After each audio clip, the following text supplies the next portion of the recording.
क्या कहना चाहेंगे प्रधान जी, आप भी ट्रैक्टर कमेटी के प्रधान हैं।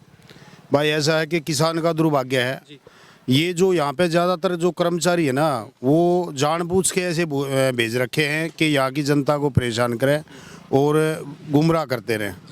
नहीं तो गेट पास जो आज संडे के दिन भी कपास के कटने लग रहे हैं और बाजरे के बंद हैं, तो पहले कपास निकली थी या बाजरा निकला था, तो बाजरे को अगर जो खरीद करके सरकार फारिग कर देती तो आज ये नौबत नहीं आती।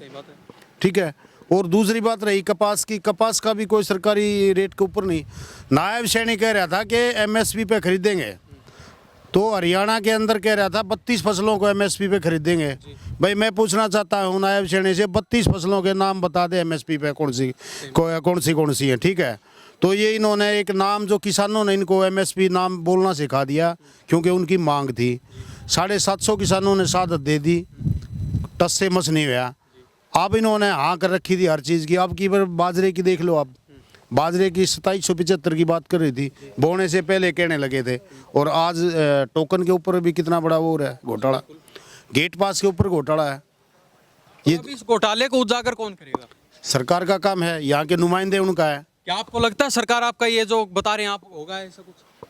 देखो उम्मीद तो है, बाकी नहीं होगा तो हम लग रहे हैं जो इनका पर्दाफाश जरूर करेंगे, दोनों विधायकों का और इनका मिली भगत है सारा। ये मिली भगत के कारण चल रहा है, नहीं तो माइनिंग का चुपके से चल रहा है। अब जो माइनिंग का जो था 9 हेक्टेयर था, वो 11.5 हेक्टेयर तक जा लिया, उसका कोई चूते मुंह नहीं हो रहा है। इनने तो कम में एक है, जो आदमी एक बीड़ी का बंडल 10 रुपये का 100 में बेच सका है, उससे क्या उम्मीद करे जनता?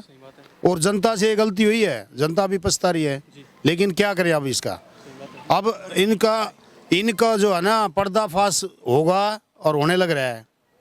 दोनों विधायकों ने जो ना कर्म के जो मुद्दे हैं, वो एक वो डीडीपीओ का था बाडड़ा का, उसको कह रहा था, बोला ये आईएएस की फीलिंग ले रहा है, वो आईएएस बन गया। अब दिखा तेरी शक्ल दिखा होगा कि नहीं? सबसे पहले ठीक है, सबसे पहले वही हुआ जो उसने उसके ऊपर एक ताना मारा था, वो आईएएस की कह रहा था आईएएस बन गई, तो मुबारकबाद देना चाहिए उसको। दूसरी बात ये है कि ये जो जो मतलब मुद्दे हैं ना, उनके ऊपर बोलते हैं, जो मुद्दे हैं उस पर कभी नहीं बोलते। जब जो विधायक ने एक धरना रखा था, धरने की जरूरत तो आज है, यहाँ पे आज आना चाहिए, किसान के मुद्दे के ऊपर धरना रखो। बिल्कुल ठीक है। तो किसान परेशान है और बाकी आपके सामने दिखाई दे रहा है। और अब क्या हल है इसकी चीज़ का? ना तो आपको भाव मिल रहा है, ना आपको समय पर जो बाजरे की खरीद थी ना वो हुई, ना उनका रेट मिला। अब कपास की फसल आ गई, कपास का भी आप बता रहे रेट नहीं मिल रहा हमें।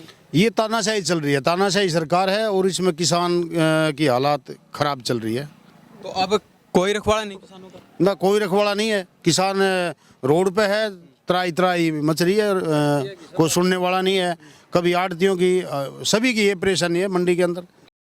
गलती तो कई बार रिश्तेदारी भी गलत जगह में हो जाए है, ये तो वोट की हुई है, रिश्तेदारी कई बार गलत जगह में हो जाए है, तो सोल्यूशन तो उसका भी करना पड़ा है। इलाज तो जनता करेगी, इनका इलाज तो करेगी, विधायकों का जरूर करेगी, प्रशासन का उसका लेट हुआ है, विधायकों का जरूर होगा। क्यों, अब तो ताज़ा इलेक्शन होया था, 1 साल होया है, तो अब तो दोबारा इलेक्शन हो नहीं सके।